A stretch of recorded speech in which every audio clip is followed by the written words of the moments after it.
Welcome to another episode of the Empowered Half Hour. I'm so excited to bring you today's guest because we're already friends. Now, I aired on her podcast and I just enjoyed the interview so much that I invited her to come on the Empowered Half Hour. But today I have Heather Grzych with me. Heather, welcome to the Empowered Half Hour. Thank you so much, Becca. I'm so excited because I was cold this morning and I'm so excited you're going to warm me up.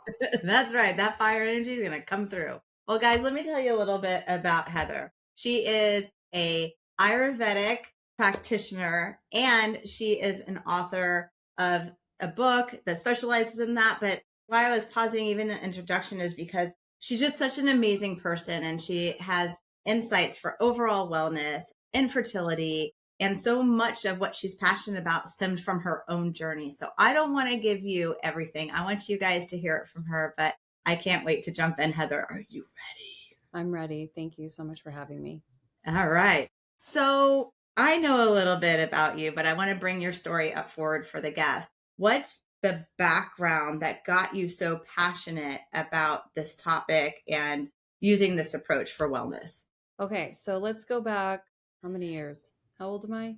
It's like I 15 know I years. have to do the finger game. What? Yeah. Once you hit your 40s, you lose track.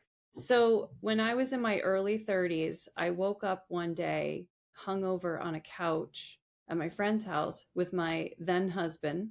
And I woke up and I said, it was New Year's Day and we had been drinking and that's why we slept over. Of course. We were playing Rock Band or something till like 4 o'clock in the morning. Do they even have that game anymore? I don't know, but those were good periods of my life too. I mean, Yeah. good old rock band night with some alcohol was a fun time. Yeah. So that was going on. And I wake up and I go, it's New Year's Day. I'm going to say, set an intention or something I want or whatever. And I said, I'm going to be happy and healthy. Mm. And then I just had this something hit me where the voice in my head said, you said that last year too, and you don't feel any different. Wow, I just got the goosebumps. That's profound, really, when you think about it. And I just kind of panicked once I had that realization. And then I was quietly, we stayed New Year's Day and we were watching a football game or something. And I was quietly observing everything and thinking, I need to leave the country and do a yoga teacher training. I just was like, I need to get out of here for a minute and just reflect on my life. And I knew that the only I mean, that's pretty badass. I did my yoga teacher training locally, and I think, leaving the country may have been cool. it has its pros and its cons, which we can talk about, but I just hit this place where I knew that the only place that I felt peace and happiness and joy was at the end of a yoga class. And I was like, why Nice. is that the only time I feel this way that I want to feel? And so I had this thing in my mind all day and I just started like observing. No one else knew that this was going on. And within days, I had decided that I was going to leave the country in a month and go to Costa Rica and do a yoga teacher training. And I literally Wow. went into work and said, what's the maximum amount of time you'll let me not work for? I had all vacation time, but when you leave work for a long time, because I had a corporate job back then. Yeah, I understand. They're like, anything more than a week is bad. No. Yeah, I needed a month off. And so I was like, Ooh, negotiating. That's a sabbatical. That's like big time. I had been working there for 13 years at that point. So it was a big deal. And I don't know, maybe it was like a midlife crisis or something, but I was trying to get pregnant with my husband at the time. Oh, of course. And I'm like drinking it until 4 o'clock in the morning and wondering why I'm not getting pregnant. No, You're hilarious. that's not the reason, because there are many people who get pregnant when they're drunk, but I was not getting pregnant. And I'm young and I'm like, why is this happening? And it wasn't to the point yet where the doctors were like, because once you hit a year, they think you have a fertility issue. Right. So they tell you to try for a year. And anyway, so I couldn't get pregnant with my husband. And I ended up going to do this yoga teacher training. But when I came back, I left him. Oh, wow. It was like I realized that I wanted to change a bunch of things in my life when I left. And I like lost 8 pounds and became a vegetarian. And anyway, so that was this really drastic thing that happened in my life, an event that I chose. And it just changed the course of my life. I ended up teaching yoga. I still had a corporate job for a while after that. And then I went to Ayurveda school to study Ayurveda. And I just wrestled with this. I don't know, you might understand this because you deal with the practical real world. And you also have this like desire to explore things that are a little bit different and maybe feel woo woo. And I was looking at all these programs to study in grad school, and I'm like, oh, I should do this one because it's more practical. And I should do this one. This one's going to give me the ability to do this. And I just was like, you know what? I don't want to do any of those. I want to do this thing that's really weird. That's awesome. And I did it. It's come with its struggles, but like I ended up years later having a child, like the year I turned 40, and getting pregnant on the first try after years of preparation and cleansing and things like that. But that's kind of the gist of it. I think a lot of my story is wrapped up in this move from being disconnected with my soul.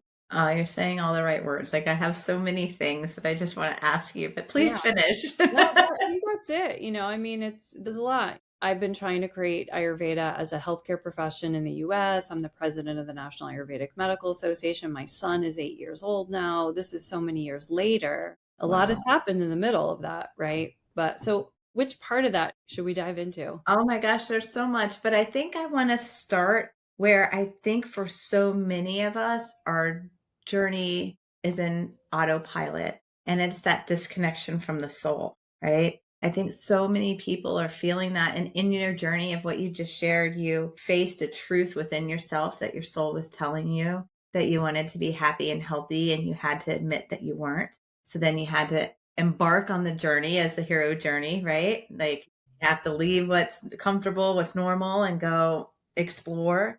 And you picked what that exploration was going to be, and you found some parts of yourself. And then, even as you continued your journey, you had to continue to check in with the truth of who you were to really get down to where your purpose is. And so many people, anyway, there's just so much. I will get to a question in a second, but one of the things that I find really fascinating, and I was just going to say, is I have a lot of very driven people who listen to this and who are desperate to find their purpose and things like that. And I don't know if this episode is going to turn into a purpose episode or not, but where I'm going is that so many times people, especially in high achieving people, we think our purpose is in what we do rather than who we are and the approaches that we take. And what I'm hearing for you is that you stayed true to your calling and your exploration. And then that path led into where you're making your biggest contributions and where your work really matters. So I'm just going to give that back to you, and I'm going to pick up from where you I, where you I go. do.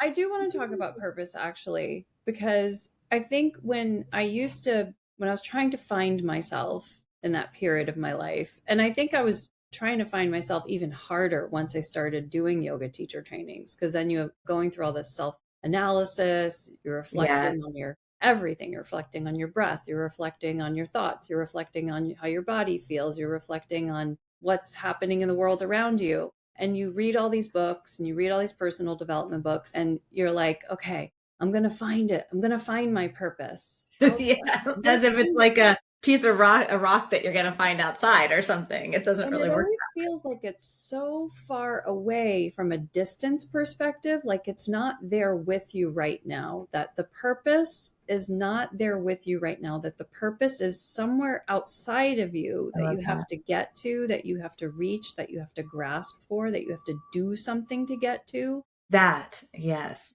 And then I know how I realized that for me, it wasn't that. Was I wrote my master's thesis when I was in Ayurveda school. I wrote it on fasting. Mm, Fasting is a huge part of my practice. It's been a huge part of my life. It's been a huge part of my clients' lives. It is not for everyone. Like, I literally have a client who's fasting for a religious holiday right now, and I'm like, not a good idea for you to fast.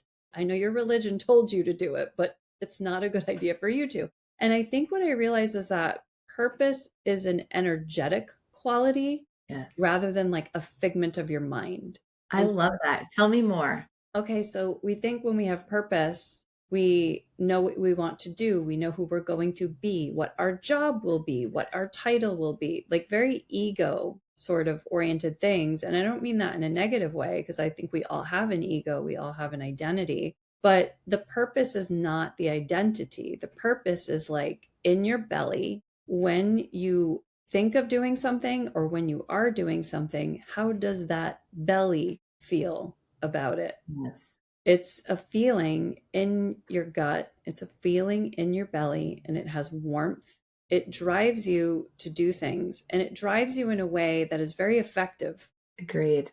So, there's just, I'm like so happy right now. I'm like, oh my God, this is such a great conversation. I feel like I'm having it with the right person. I'm like, my brain, my ADHD truly has like 10 questions that it wants to spit off at the same time. I'm like, but so let's take this concept of it being like a feeling rather than a thing. And whether you want to talk about it through the lens of your specialty or just, again, more of the holistic way, like how would someone who, let's just put your old, our old selves back on before we went through our transformations. Like if someone's listening to this and they're the high performer that's doing it all, going to work every day, taking care of the kids, just in that cycle, but they know something's off and they have that question, like, what is my purpose? Maybe I'll get to my purpose when I'm 60, right? Like, again, it's that I'll write the book and it's that tangible thing that they think is their purpose, but they could actually be in it right now. What would you say to that person? I think that it's sort of an issue of time and space, because it may be that whatever those thoughts are that that person feels they need to do, that may be their purpose, that might be their purpose like at some other point in time. Their purpose is actually like what they have to do right now. Their Love that. purpose is right there in front of them. It's the work that must be done. There's no Ooh. choice. There's no choice. You must take care of your children. Yes. You must write that report at work. Like in any given moment, we have a purpose. So a purpose is not something far away. The purpose is right now. And it's actually when we start to focus too far away from where we are right now and we lose that presence, that the purpose. That's where I was going to go. Yes. Keep going. Yeah, no, that's it. It's just we lose the presence, we lose the purpose, because the mind then goes to somewhere else that's not here right now. And then all these other emotions and thoughts spiral out of that, like, oh, I'm not where I want to be, whatever reactions we have to that idea. So even if we have a long-term vision, right? Because many of us have long-term visions of things that we want in our lives, the purpose will be to take the next step toward that vision. I love that. There's so many things that I feel are important in what you said, but I'll start with the one that's like why I clapped my hands. Because I was like, yes, is presence. And in my own journey, I thought purpose was like this other thing too, like this big thing. And I have great accomplishments, like same as you. I've written books, I've done things that are very purposeful and meaningful. But when I was really just externally based, I was missing that present moment. And I really love what you said, and I can get a little bit emotional about it just because I have put so much effort into being present. If I'm in the role, like I do feel like purpose is also like role based, like you're saying, like when I'm a mom, my purpose is to, like, I'm in my mom hat, right? And I'm with my kids. My purpose is to be like their mom, right? And when I started, I don't know that I really have ever articulated it like this before, but I love what you're saying because I've experienced it and now there's some language that I'm putting to it. But it's like, I've been able to hear the things that they don't say. I've been able to see the things that they don't, The that, kid? yeah. When I have my mom hat on, or the same as a wife, or when I'm in my work role, right? Like, I really have been more purposeful and present in where I'm giving my intention when I'm giving it. And this beautiful thing has happened where my wellness has increased, which I'm sure we can talk about, both like my physical stuff healed. Granted, I did a lot of things to get there, but my emotional state, my physical state, my mental state, my spirituality, we talked about disconnection. Like all of a sudden I feel full, I feel connected, and I feel purposeful. Like I feel purposeful as a human, not necessarily in the thing that I'm creating. Does that make sense? It does. And the thing that's coming to me is this fertility thing is a really good example of the struggles that we have with purpose, right? Because it's this thing where we become so obsessed with something that we want. Yes. Which is outside of us, which is not here right now. The thing that we want is not here right now in time and space.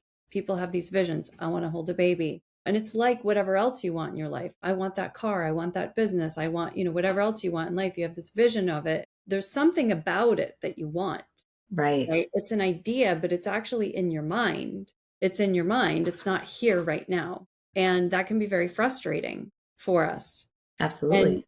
I think it's a really good example, having walked this walk with a lot of people that go through that journey, or like people who want to write a book, or people who want to start a business. Any kind of manifestation like activity can be very challenging because we always get caught in between our desire of the mind. All right, here's a really cool thing I learned in Ayurveda school. Can't wait to hear it. One of my teachers said, whenever you get caught between a desire of the mind and a desire of the body, you let the body win. Ooh. And that comes back to that warm feeling you were talking about too. Yeah. Because in Ayurveda, we're like obsessed with bodily functions. It's a spiritual, Yes. it's biopsycho-spiritual medicine, right? So we're dealing with body, we're dealing with mind, we're dealing with that connection to spirit. And when you sneeze, you're not going to try to stop that sneeze, are you? When you No. have to yawn, you're not going to try to stop that yawn. When you have to pee, you shouldn't try to stop that pee, even if you're on that meeting. So just this focus on very simple biological things Yeah. is really important and connects us back with the fact that we are animals. We are divine as well, highly intelligent, different than the other creatures Yes. on the planet, for sure. But at the same time, we're animals. And so coming back into that animal state, which is actually a very creative state for us to be in, and to return to that. I'm still like, there's so many things that I swear I could talk to you for like 3 hours and totally be fine. But there's two things that you said, and I know that they go hand in hand, creativity and fertility to a certain degree, right? And all like that sacral chakra work. But I do want to maybe take it there. Let's talk a little bit more, because whether we're talking, even though we are talking about baby, having a baby, what fertility and infertility in that sense, but you also mentioned like it could be this, this, or this, and the manifesting process, where either our dreams are either infertile, right, because of some blockage, or they become fertile because we've learned how to nurture and give them what they need to come to life. So we could talk about a physical baby just for the sense of the audience, but if it goes sideways into something else, that's cool too. But I really like, let's just go there. Like, how do we go about that transition from infertility to fertility? Yeah. I think with that journey, there's obviously a lot of physical things that we could talk Sure. about. And I think it's probably more worth it for us to talk about this mind piece of it, right? This Sure. Let's mind do that. piece of it. Certainly, when I work with people, I deal with the physical piece, but I think it makes sense to talk about the mind soul piece because everybody can relate to it. Yes. And it's this thing of, I want something in the future and I don't have it now, or I want something now and I don't have it now. And then there's or maybe even a different journey, which is the mom who has the kids, who's afraid that they're growing up and is afraid that she's not going to have them at home anymore. Or like some parents are happy about that, but a lot of parents are not. Yeah. And those are two different experiences. So for me, what I did, because I was older when I finally had my kid, it was literally like, do I want to have a kid? Once that happened where I couldn't get pregnant, I kind of like pushed it away for a long time. I was like, let me just focus on myself. And if that's going to happen, that's going to happen, whatever. Like I knew I was not going to ever freeze my eggs or go through IVF or something like that. That was just not in line with my values. And at that time, it wasn't as popular. It wasn't as Right. accessible than it is now. I feel for women today and parents today when they have to contemplate that because they start to feel like they have to do that. Right. Like we all feel like we have Yeah, to, there's an added pressure because it's so accessible. yeah, and we all feel like we have to buy insurance. So we buy insurance, right? It's kind of the same thing. So I think what I did instead was I went past the thing that I want, which is, okay, I want to be a mom. And I wasn't really even sure why I wanted to be a mom, but I was like, all right, let's say I'm a mom. Let's say I'm there. What happens after that? And I was like, okay, like take care of the kid. I do all this stuff. I don't know what it looks like, but then at some point that kid's going to grow up and that kid's not even going to be there anymore. So even that is impermanent. That thing that I want Right. Yeah, is it's true. also impermanent. So I just kind of like went past it. And then going past it made me realize, okay, like I can't get too obsessed with this because you do get obsessed with it. When you want a baby, once that idea goes in your mind, women go nuts. And especially if they've tried and it's not working, it is just, Yeah.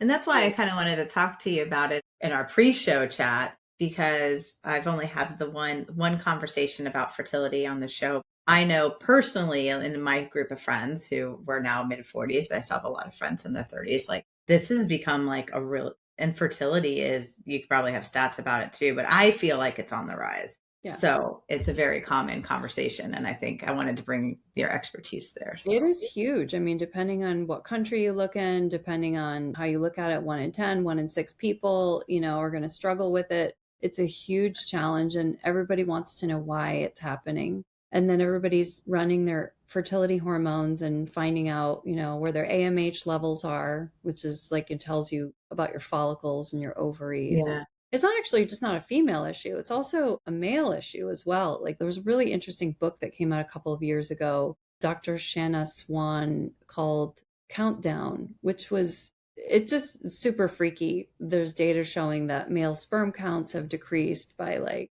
60 something percent. Oh, wow. 1970s. We've also had a population boom in that time. So probably people don't really understand the impact of that. And then there's all these theories about toxicity in the environment, stuff like that. Food, yeah. And then I go back and I think about not to excuse the environmental toxicity, but I think about my sort of father-in-law, because my partner and I never got married, but he was really old British guy who lived in London when they still had soot, from heating, coal heating, and there's like soot everywhere in the streets and stuff. And I'm thinking about how gross and toxic the world was for him back then, and how much cleaner. There's no soot everywhere. So every era has its toxicity. Sure.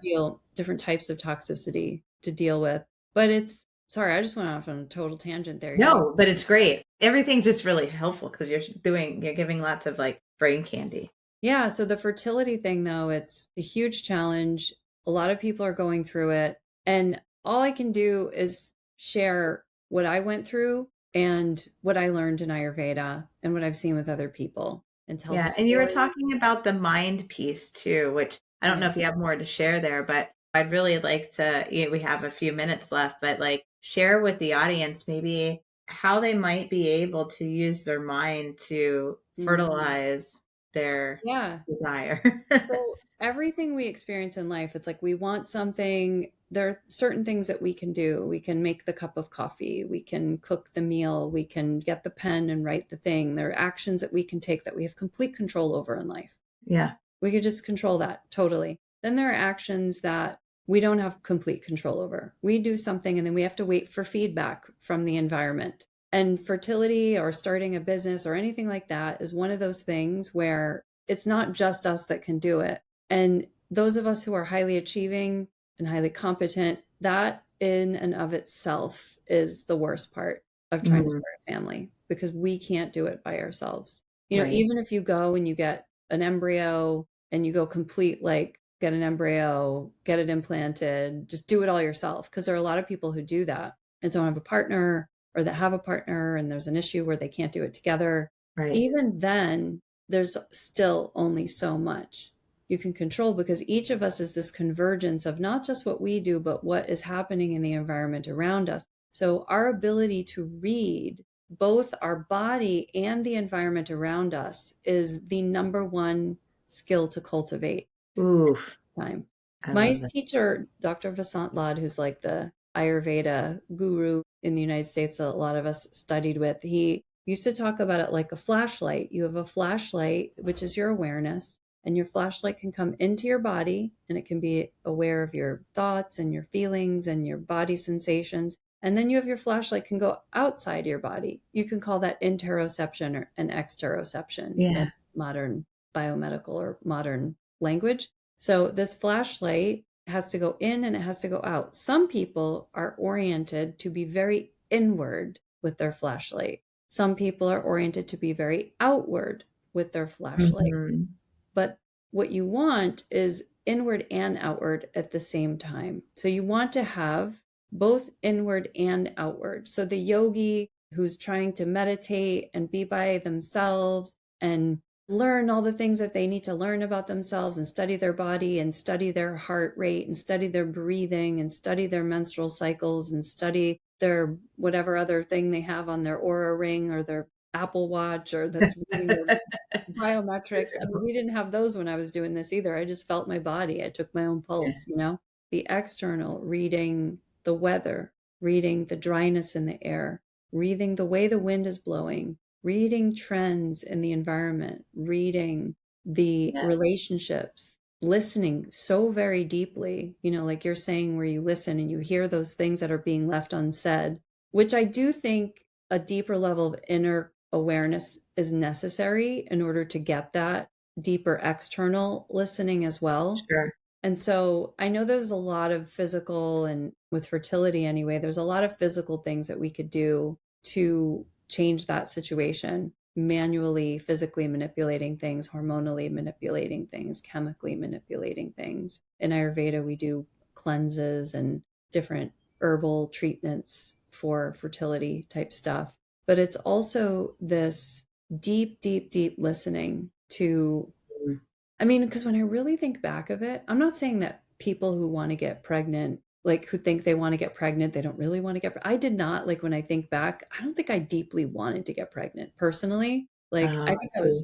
I realized I was like really afraid of it, but I felt I needed to do it because everybody else was doing it. And I am not saying that is what other people who are dealing with fertility issues are dealing with. I definitely don't want to give anybody that impression. But the best you can do is in every moment, figure out what you want in that moment. That's the best you can do. Yes. That's it. You can't control 2 weeks from now. You can only control what's happening right now. And I That's it. think in itself, that's an empowering message. But I know we're at the bottom of the 30 minutes and I'm so sad. But like that flew by. But let's take that as a transitional moment for me to ask you one more question before we share like how everyone can stay in touch with you. If the listener is taking the conversation that we had today and starts applying some of the principles, how would it empower their life? Yeah, it would empower their life because they would be available for what is right in front of them. And Mm, when you're available for what is right in front of you, you see opportunities that you would have missed. mm, You see light that you would have missed. You see love that you would have missed. You see joy that you would have missed. When the mind would be so, if the mind were too narrowly focused on this desire, this goal, whatever, then we lose our greater awareness. When we have our greater awareness, we know, we can clearly see what's happening in front of us. And then we can make the choice to do the next thing. Just do the next thing. Take that, you know, it sounds cheesy, but it's like the next step, the one foot in front of the other.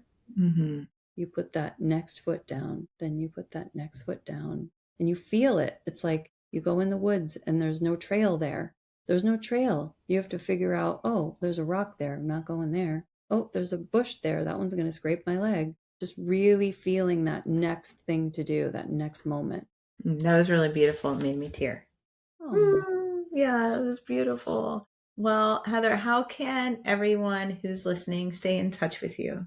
thank you so much. It's hard to Google me because my last name is so weird, but heathergrysch.com, heathergrych.com. It'll be I'm in the show notes too, guys. I don't do a lot of social media. I've been sort of bad about it, but I try to post something like once a week on Instagram, but I check my messages there all the time. So people can message me there, heathergrysch.com. My Instagram is at heathergrysch. And I think it's this, you know, that next step that might be whatever, setting up a consultation. It might be, even if there's like a long-term vision way down the road, but there is a next step for everybody. There's a next step. Oh, I need to go drink a glass of warm water now. There's one next step for everybody.